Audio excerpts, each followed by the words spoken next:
Nyari HP 5 jutaan keluaran terbaru sekarang ini yang bener-bener srek di hati itu ternyata lumayan susah juga ya.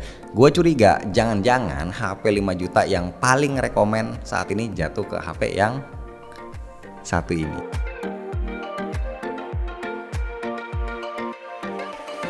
Bismillah, alhamdulillah kita ketemu lagi. Selama tahun 2022 ini sekitar 5 bulanan belakangan gue sebenarnya lagi nunggu-nunggu kira-kira ada nggak nih brand yang berani ngerilis HP mid-range dengan spek dan fitur yang ngepol buat kisaran 4-5 jutaan. Beberapa yang udah rilis sejauh ini kayaknya kok masih kurang pol gitu ya, sampai akhirnya nongol si koneng yang satu ini harganya 5 juta lebih-lebih dikit dengan spek on paper yang ternyata lumayan bikin ngiler. Ya, ada dua HP mid to high atau semi flagship baru yang masuk resmi, ada Realme GT Neo 3 dan GT Neo 3T. Yang lagi kalian lihat saat ini adalah yang Neo 3T. Dari boxnya udah meyakinkan banget karena dimensinya panjang dan isiannya kita juga masih dapat free casing, kabel USB to USB-C, sama charger Super Dart 80 watt. Anti gores juga udah dapat dan dia udah langsung kepasang di layar HP-nya. Nah, dari sini aja kita udah bisa langsung nilai kalau HP ini berhasil nyuri perhatian karena masih berani ngasih paket penjualan yang bisa dibilang komplit. Katanya dia juga ngecas ini paling cepat di antara flagship sekelasnya dengan harga yang sama, yaitu 12 menit bisa keisi 50%. Kalau kalian ingat Realme ngebangun seri GT mereka dengan image speed yang kental banget, korelasinya ke mobil balap yang super ngebut, dan hal itu masih berasa banget di GT Neo 3T. Ada nuansa race flag di backdoornya berupa pattern checkerboard yang kurang lebih juga mirip kayak papan catur, tapi itu kan warnanya biasanya hitam putih. Nah, kalau di HP ini warnanya bisa dibikin nyentrik banget kayak varian warna kuning ini, dan pas kena cahaya ternyata cakep loh kelihatannya. Pattern checkerboardnya kelihatan tipis-tipis aja, nggak langsung kelihatan jelas kayak gitu, dan inilah yang bikin desain ala race flagnya sama sekali nggak terasa norak atau lebay. Tapi kalau dipakein casing bawaannya memang ya jadi ketutup coraknya karena warnanya smoke black bukan clear. Nah, kalau menurut gua Realme cukup smart ya karena ngasih Snapdragon 870 di HP ini. Chipset yang masih ada di kasta flagship, walaupun dia masih 7 nanometer, tapi kita udah sama-sama paham lah seperti apa potensinya. Harga chipset ini sekarang mungkin juga udah makin terjangkau, tapi dia tetap future proof karena udah 5G ready. Nggak salah sih Realme milih chipset ini, memang beneran enak banget, cepet aja berasanya. Jari mencet apa, jari gerak kemana, itu responnya gesit aja. Biar lebih afdol ngulas HP yang identik sama speed kayak gini, kita langsung tes main New State sama Apex Mobile. Genshin Impact mohon maaf nggak kami pakai dulu karena belakangan ini agak kurang relate aja, dan sebenarnya nggak banyak yang bener-bener mainin juga ya gamenya.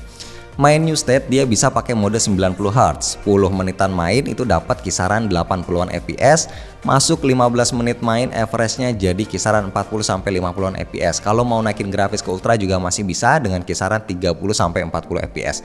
Kita coba satu lagi game lagi pakai Apex Legends, kita langsung geber pakai grafis ultra HD, dapat kisaran 35-40 fps. Kalau mau dapat fps yang lebih oke, bisa matiin dynamic shadow, itu jadi sekitar 50-an fps. Nah, dari pengujian game barusan kita tahu ternyata kalau pakai grafis high nggak bisa dapat 60 fps kecuali kalau gamenya ada mode 90 fps, dan menurut gue ini hasilnya udah fair sesuai dengan yang semestinya. Kalau mau ngejar dapat 60 fps ya harusnya pakai Snapdragon 8 Gen 1 bukan 870. Nah, yang patut disyukuri setelah main setengah jam pun suhu chipset dan suhu body ini masih relatif aman banget, gak lebih dari 40 derajat Celcius. Kalau nggak salah sistem cooling yang dipakai ini udah vapor chamber berbasis stainless steel. Setengah jam main New State atau Apex Legends berkurang sekitar 8% atau 10% lah. Jadi aman banget, bisa dipakai game berat 5 jam lebih, berarti SOT keseluruhannya bisa tuh dapat minimal 6 jam lah. Ngecasnya tinggal merem bentaran lah, 35 menit udah full, atau kalau misalkan buru-buru banget mau ngecas ya 10-15 menit udah keisi setengah alias 50%. Nah, balik lagi soal harganya yang 5 jutaan. Tadi kita udah dapat desain backdoor ala race flag, kita dapat Snapdragon 870 5G, ditambah layarnya dapat grade A. Sepertinya nggak ada hal yang bisa kita celak dari layar GT Neo 3T. Sejauh mata memandang tersaji hamparan layar yang sedap dipandang, brightness-nya di atas rata-rata, color gamutnya luas, bisa pilih-pilih color profile, ada AOD, refresh rate 120Hz termasuk buat YouTube juga 120Hz, fingerprint under display-nya termasuk cepat. Menurut gua agak sedikit cakepan gak sih ya buat HP kelasan 5 jutaan. Dan jangan lupa juga, karena ini penting buat dicatat, Realme GT Neo 3T jadi satu dari sedikit HP 5 jutaan yang punya combo speaker stereo Dolby Atmos dan haptic feedback. Setup dual speakernya bukan cuma ala-ala doang sih ya, jadi dia bisa nyemburin suara dengan intensitas volume 1:1 untuk grill yang bawah dan yang atas, alias sama-sama kenceng. Haptic feedbacknya, kelembutan getarannya menurut gua ini memang belum seempuk flagship belasan juta, tapi jauh lebih baik dibanding mid-range kebanyakan. Misalnya kita nyekrol halaman app drawer sampai mentok, nah itu akan ada tuh sensasi getaran lembutnya, asik juga. Ada hal menarik lain kalau kita lihat materi spec sheet Realme GT Neo 3T, di mana kamera belakangnya ketulis cuma 2, yaitu 64MP wide sama 8MP ultra wide. Padahal aslinya ada satu lagi kamera makro 2MP, tapi mereka nggak sebutin. Kalau kalian doyan ngebolang kamera GT Neo 3T, oke banget buat motret landscape, bisa hasilin scene dramatis, apalagi kalau aktifin AI. By default shadow dan highlight keangkat, tapi dia nggak over, detail juga kejaga, apalagi kalau yang doyan motret kayak makanan misalnya. Nah untuk shutter speednya cukup aja, kecuali kalau untuk motret anak-anak masih agak kurang cepet dikit. Buat motret malam mau pakai night mode atau enggak, hasilnya sama-sama oke.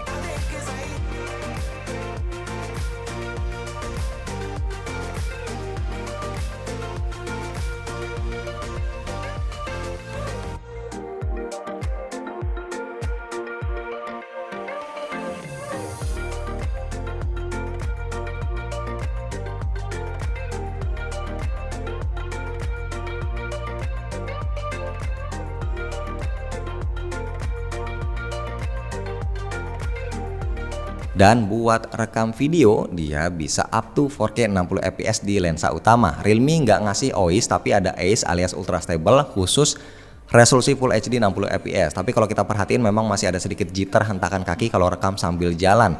Rekaman 4K 60 fps berasa smooth pas panning, tapi kalau kita jalan guncangannya memang agak berasa ya.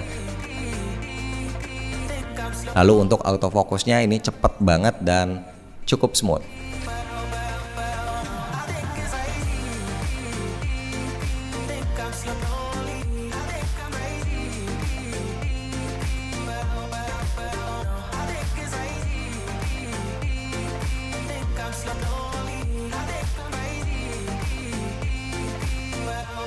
So kesimpulannya seperti yang gua bilang di awal, begitu lihat ada Realme GT Neo 3T masuk resmi, gua udah curiga HP ini bakal jadi salah satu yang paling rekomen di harga 5 juta lebih dikit. Dan begitu nyobain langsung, penilaian gua masih tetap sama. Kalau ada yang nyari HP 5G terbaru 5 jutaan, ya HP ini pasti akan jadi salah satu yang akan gua rekomendasiin.